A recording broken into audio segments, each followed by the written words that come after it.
morning. Ruth Johnston, I'm a member of the Adult Education Committee, and I'm here to introduce today's speaker, Bill Quanbeck. The topic today will be the city of Bethlehem.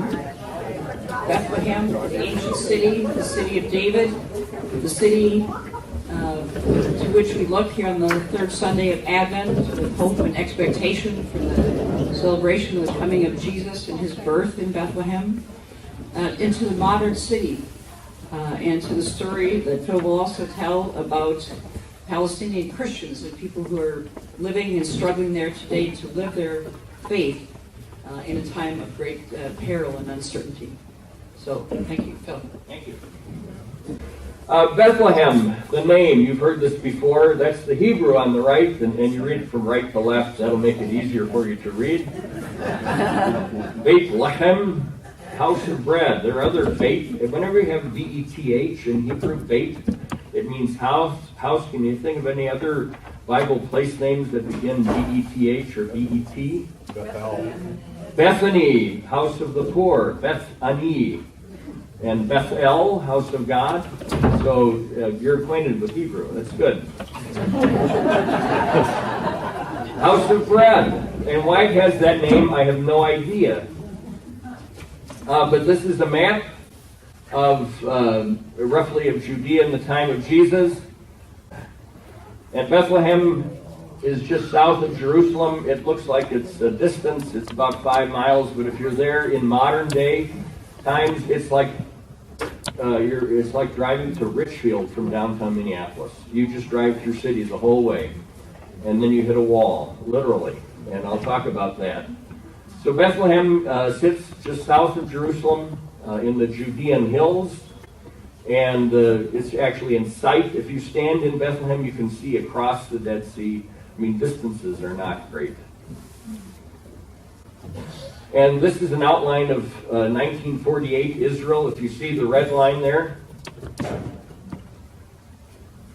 There, oh, I have a laser pointer. And so this is an area called Palestine, and this defines 1948, the truce lines, Israel. And Bethlehem technically was in the West Bank in Jordan until 1967, after the 1967 war.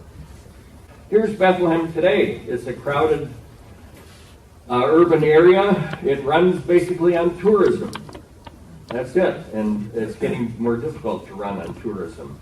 How many have been to Bethlehem? So a number of you have.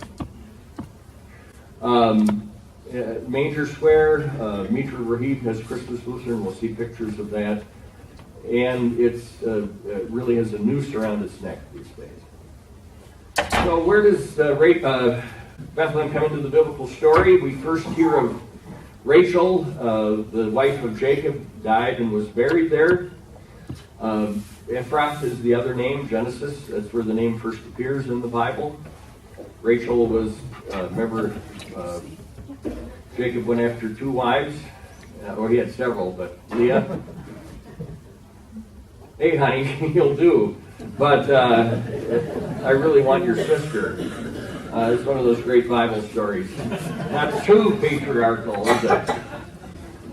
It's a Canaanite city in the story of Judges as the people come back from Canaan. Oh, by the way, speaking of coming back from Egypt, I saw Gods and Kings, Exodus, Gods and Kings. It ends with the Israelites up against the Red Sea and Pharaoh's army behind them. I'm going to give you a spoiler alert here. They make it across.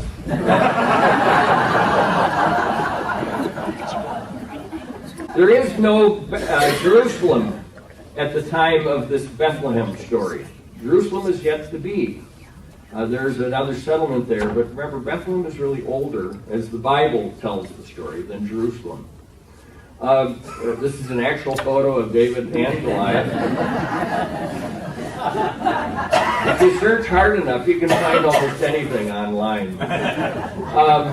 But David, the other significant part of the Bethlehem story is its connection with David. And we sing once in Royal David City, right? And that's referring to Bethlehem. And so one thing I want you to think about as we think about modern day Bethlehem and empires and politics and religion, what does the figure of David mean? So notice David is, we did a David story, didn't we do it in Sunday school here a couple years ago? And they actually cut off Goliath's head, which I thought was really a sweet touch. And that's how the story goes. David knocks him down with a rock and then cuts off his head. That often isn't remembered in most Bible story books. So David is the chosen king. And the Lord said to Samuel, "How long will you grieve over Saul? I have rejected him. Fill your horn with oil. Set out. I will send you to Jesse the Bethlehemite." So David's father, Jesse, is known as a Bethlehemite. And of course, this is a PG show, so I didn't show all of David there. But David is associated, what are the things we associate with him in the biblical story? He's a heroic figure. He's a military leader. He's connected with Psalms, so he has this poetic side. But he also is violent. He's a man of violence. And then we also, the other side is David and Bathsheba. As I tell my classes, he violates all the commandments but one. It's the first. He honors God. And that's why he becomes such a powerful story. He's not a virtuous figure. He ends up to be a faithful figure in the biblical story. And again, this is all wrapped up even in the Jesus story, because the wife of Uriah, if you read the Gospel of Matthew, is included in the genealogy of Jesus. So this story is remembered too. And then if you go to the book of Ruth, which is really a post-exilic work, I'll talk about that. Ruth is a Moabitess. That's because she's from Moab, which would be east across the Dead Sea. And she, in the book of Ruth, she becomes the great-grandmother of David. Why is that significant? Notice how all these stories end up with David. So David's great-grandmother is not Jewish in that sense. She is a Moabite.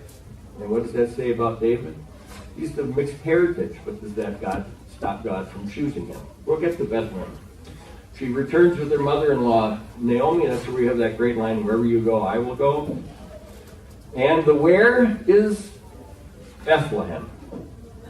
They're in Moab, all the men die, and they go to Bethlehem. And Ruth marries Boaz, and the rest is history, so to speak. And this is where it comes into Matthew's story. Jesus, Messiah, son of David, son of Abraham, father of Isaac. I don't need to run through them all. A lot of people read this Matthean text and kind of laugh about all the names, but it's really politically incorrect and politically powerful because of the women mentioned in the story. We have Tamar, who is the prostitute in Jericho. And then we have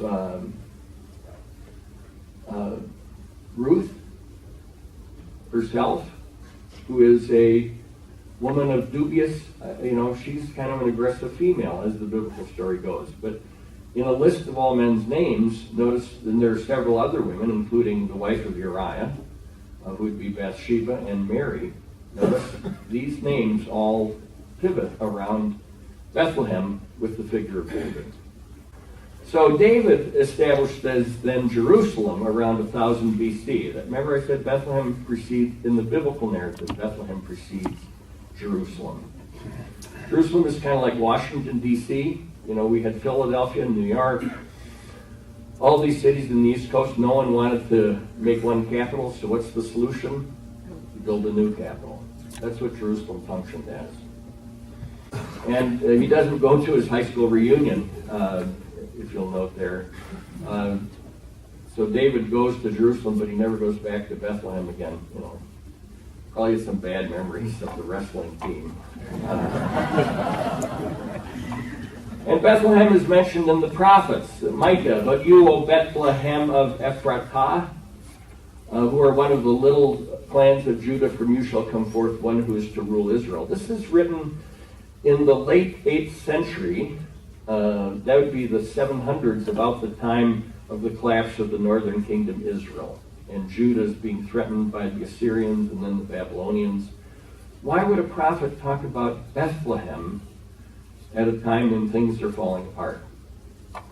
725. David has lived 250 years earlier. Why would they talk about Bethlehem? What are they hoping for? Another strong figure like David who can pull it together. And this is part of that, we call it messianic expectation. What were they hoping for?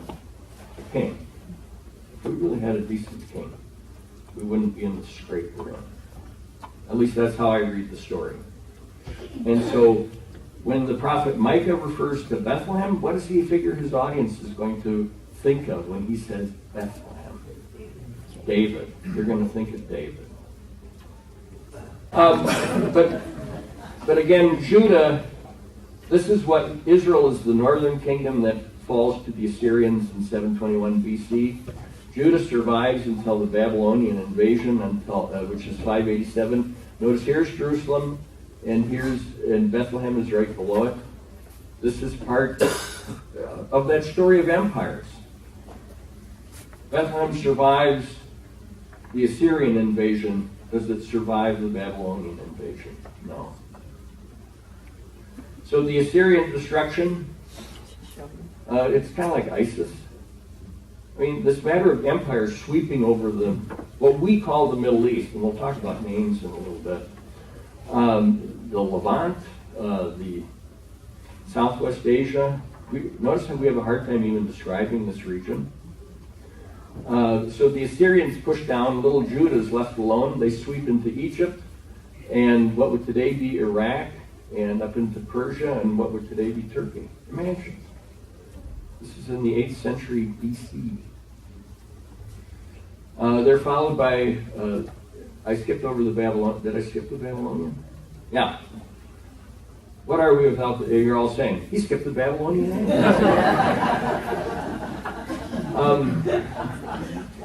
587 to 539, speaking of empires sweeping through Bethlehem and all that, this is what really undoes Jerusalem.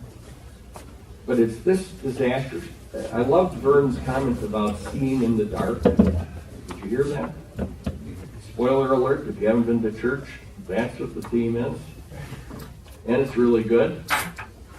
It's this period of darkness, the Babylonian exile, when Judah has collapsed. This is what creates the Old Testament. They're imported 800 miles to the east. Their city is destroyed, their temple is destroyed, their culture is destroyed, their monarchy is destroyed. And what do? They write their story. Genesis, Exodus, Leviticus, Numbers, Deuteronomy, Joshua, Judges, 1st and 2nd Samuel, 1st and 2nd Kings. Sound familiar? This is when they write it. In the disaster. And this is the world out of which Judaism, the religion, comes. We don't speak of Judaism really before 587. And this is the world that's set up for Jesus. So an imperial disaster prepares the way for Jesus. Remember, what were they looking for in Micah? A new David? They hadn't forgotten. What are they looking for when Jesus arrives? A new David. The Persians, though, the Babylonians are followed by the Persians. They brought rugs everywhere. I'm sorry, it's terrible. The western end of the story, remember, that affects Greece, the 300 Spartans and all that. That's part of the story. The biblical world is part of the story. The Persians have this policy, though. They get to Babylon, find all these people from Judah now becoming Jews, and they say, oh, you go home, and we'll pay your way. So they resettle the remnant. Remember, Isaiah talks about a remnant. They resettle them back and start rebuilding a temple in Jerusalem, and some people get the idea, maybe God is at work here. So in Isaiah 46, I think, 49, they even call Cyrus, the ruler of the Persians, Messiah. Remember that word, Messiah? It means anointed. They used it for David. They start using it for people who have power. And, you ready for more? The next empire, Alexander the Great. And he was great. He went on campaign for 10 years and died. What did he do in the meantime? He spread the world of Greek, Hellenistic culture. And this is why the New Testament is written in Greek. Greek-like culture. And they cover the area from Egypt to India, through Asia Minor, and back into Greece. And they brought with them cultural influences. If you were to import American culture, this happens, right? If you were to import American culture to another country, what are some things American you would build in a non-American country to indicate American culture? What would you expect to see? A McDonald's, right?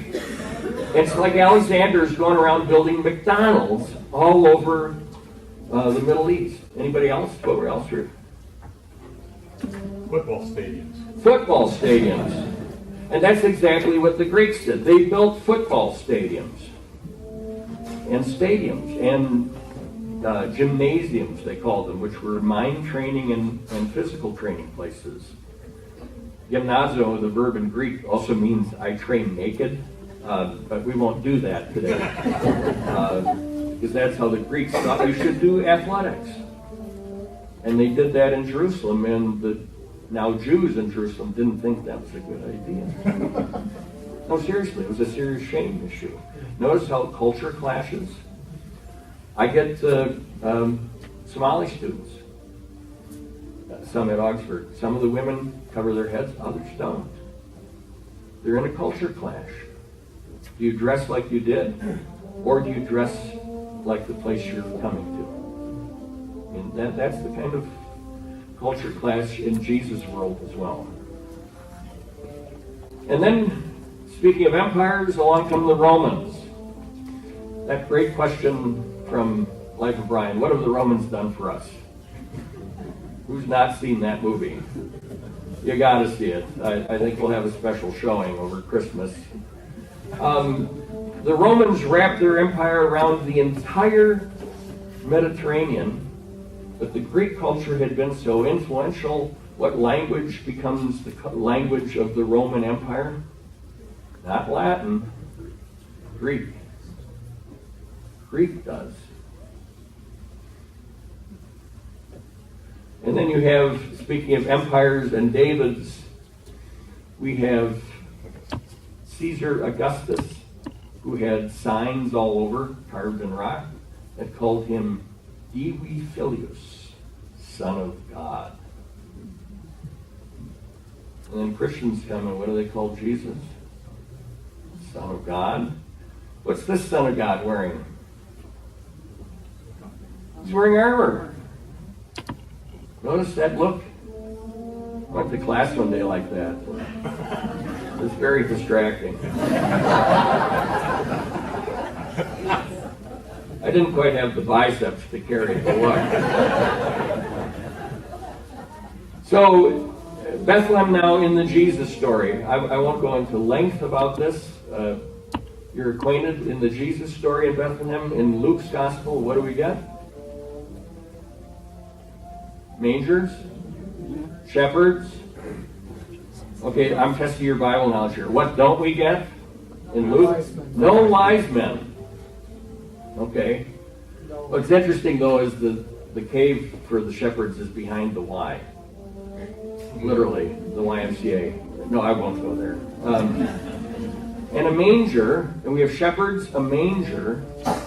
And so, who are Mary and Joseph in Bethlehem? A word that we might use today. They're not tourists. They're refugees. They're homeless. There were tourists in the ancient world. So that there was tourism. But I think we call them refugees more.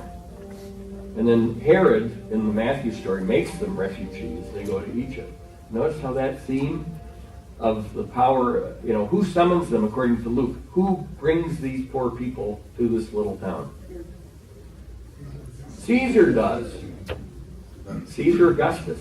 That's the only named Caesar in the New Testament. In Luke 2, Caesar Augustus. We see references to Caesar. That's the only one that mentions a particular name. So the Roman Empire, huge empire, what does it do? It drives a bereft family to a little place. That's the power of empire. And then how do we bring Bethlehem into our homes this time of year? The creche. How many of you have creche scenes? We've got several. I love them. I collect them. We buy one in places that we travel. And of course, the creche scene is not biblically correct because what do we usually include in our creche scenes? Wise men. Yep. But is that okay? Yeah, it's okay. I'm not going to be uptight about that. I just berate my students when they make a confusing answer on an exam. But so in a sense, when we have pictures like this, when we have creches, what are we memorializing? What place are we memorializing, remembering in our homes? Bethlehem. We may not be thinking Bethlehem, but that's what we're doing. So part of what I'm asking here is, how does Bethlehem become part of our Christian imagination? It does. There we go. Pardon?